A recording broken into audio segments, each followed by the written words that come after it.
Lassie Marquez dinalaw ng mga kaibigan, Showtime fam muling nag-training. 1, 2, 3!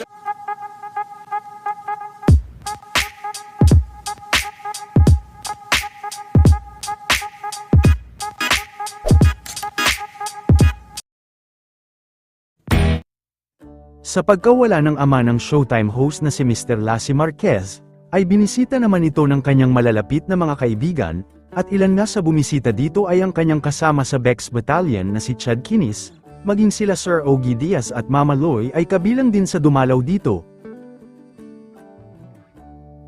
Ibinahagi din ni Divine Tete na nagpagpag muna umano sila matapos ang kanilang pagdalaw dito.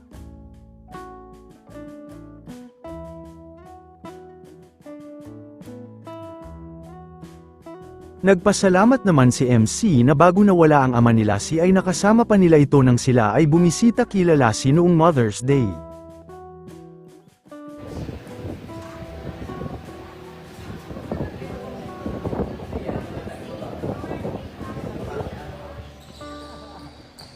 Samantala, tuloy-tuloy naman ang ginagawang paghahanda ng mga Showtime host para sa kanilang nalalapit na laban. Umattend na rin sa kanilang training si Mr. Ryan Bang.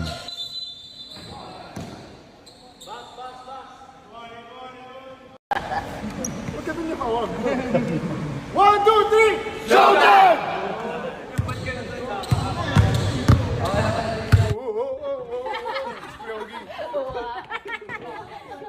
Basta mas maganda yung purpose ko kaysa Kuya Ogie. Kung sila yung nagkumpetensya ang dalawa. Kailangan pala.